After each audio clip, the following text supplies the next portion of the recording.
right, guys, everyone meet Mike McClure. When Mike McClure started his day one with me, he was shooting in the low to mid 80s. And I think he would describe himself as an inconsistent golfer. Can you kind of highlight who you were, Mike, at the beginning of this program?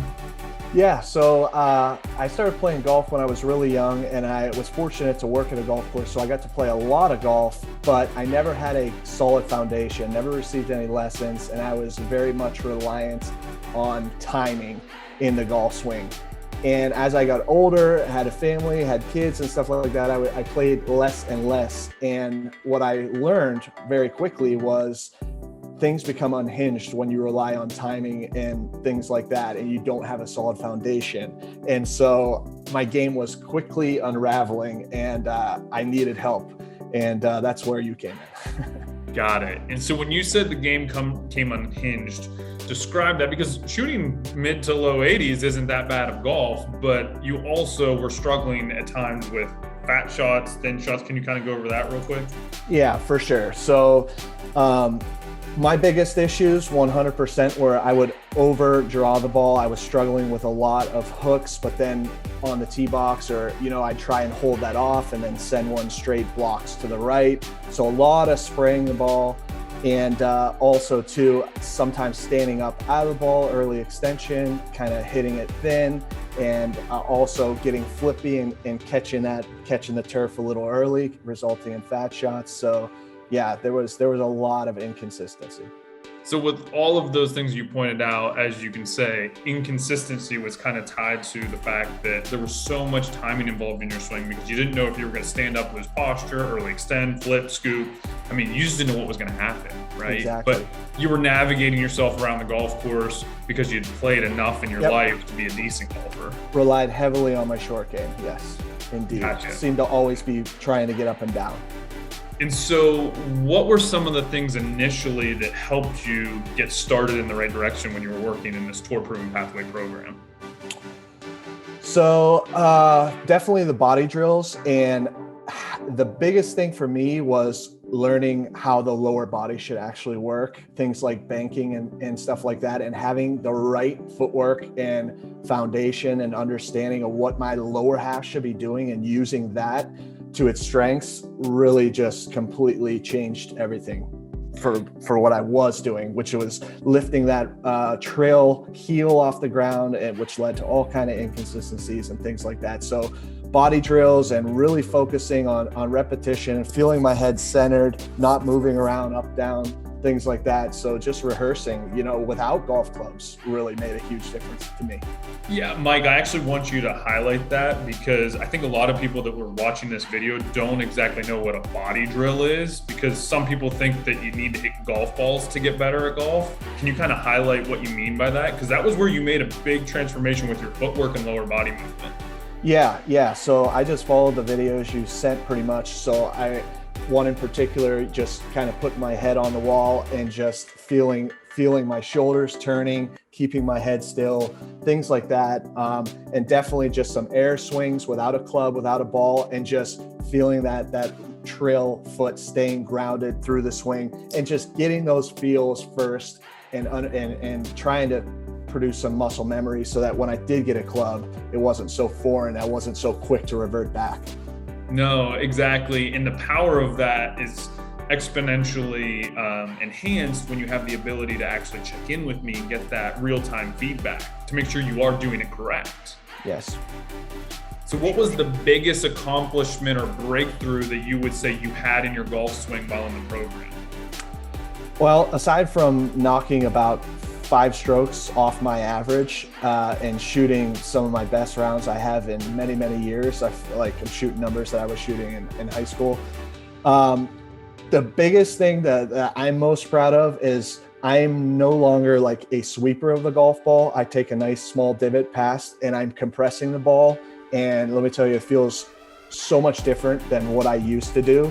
You know what I mean? So like when you actually compress and swing the golf ball the right way, swing the club, the right way with your body and not your arms, and relying on timings, just beautiful, low, penetrating draw ball flight that's just consistent. And it's just like, it just leads to a lot more fun, which I haven't experienced in a long time.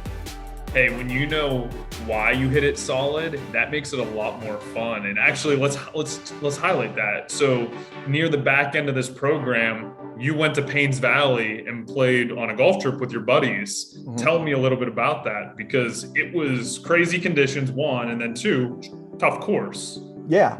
So that was late in the program. I already had more than 2 months under my belt. I knew what the things that I needed to work for me, that I needed to focus on. And I did that for 2 months, took it out to the course and just kind of went with those feels and those things that worked for me. And I was able to just eliminate the tops, the chunks and things like that, keep the ball in play. I maybe lost a ball or two the entire golf trip, and it was super windy. So it was just like so fun to know like the dispersion just tightens so much.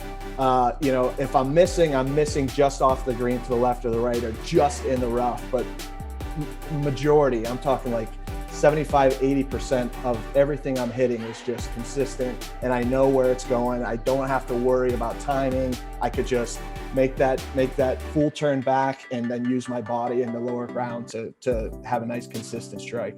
Well, let's not downplay. You were playing Paynes Valley, which is a really tough course, and then the wind conditions on that trip were 20 to 30 mile an hour winds. For sure. Yep. So not only now were you understanding how to flight the ball down and compress the ball, you were able to play golf in the wind and still break 80, I think all but one of those rounds? Yeah, that's correct. That's awesome. It was insane. What would you tell someone who, or when you were thinking about joining the program and we were on our initial call, why did you almost not join the program?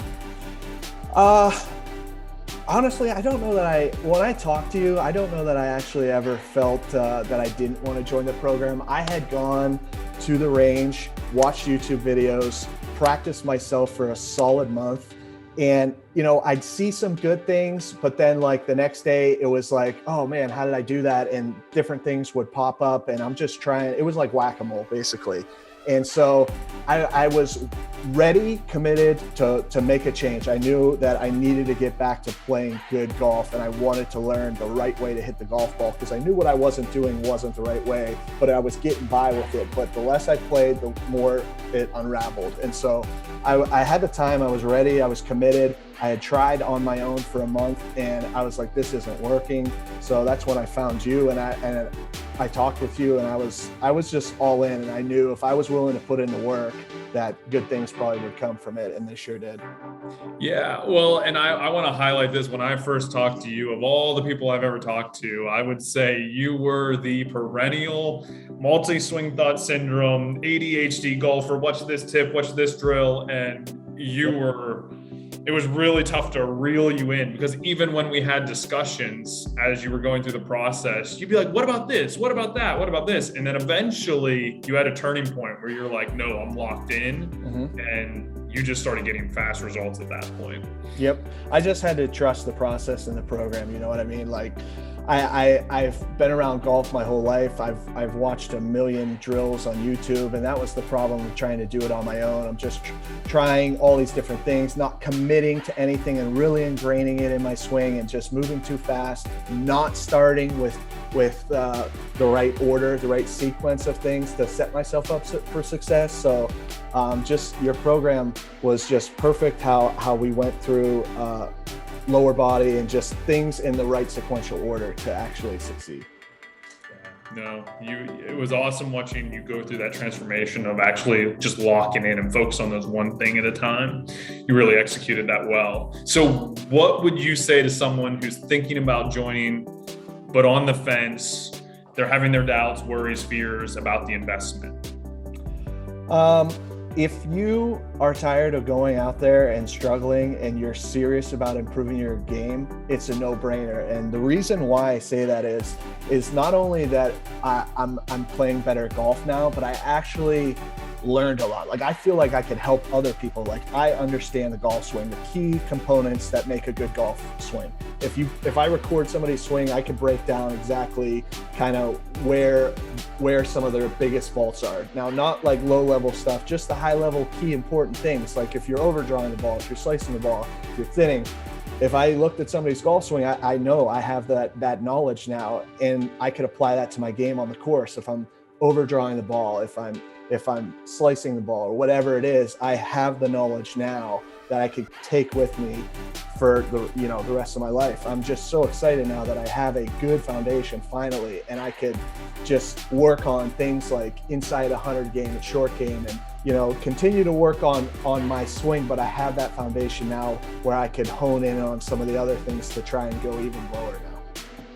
The beauty of what you said on all of that, and what I hope people hear, is you have the tools to get better from here, and you understand what to look for on film. And then also when you're out playing on your own, you know how to make those on-course adjustments when you hit a loose ball flight. Mm-hmm. That's so awesome. Yep. Like that was why we did it the way we did it. I can't even tell you too just how mind-blowingly different the proper golf swing feels compared to what I was doing. Like that's the craziest thing. Like it is just like so wild that I played for 20 plus years the way I played, and then like discovered a new way to swing the golf club, less armsy, less flippy, less reliant on timing, and more using your body and rotation. That just leads to so much simpler, ball striking. It's amazing. That's awesome. Well, it has been an absolute joy working with you. The smile on your face is what makes me do what I do. So I'm happy for you. I'm excited for your future with golf, and thank you for sharing your story. Absolutely. I can't tell you how much I appreciate you and making this game fun again for me. That's awesome.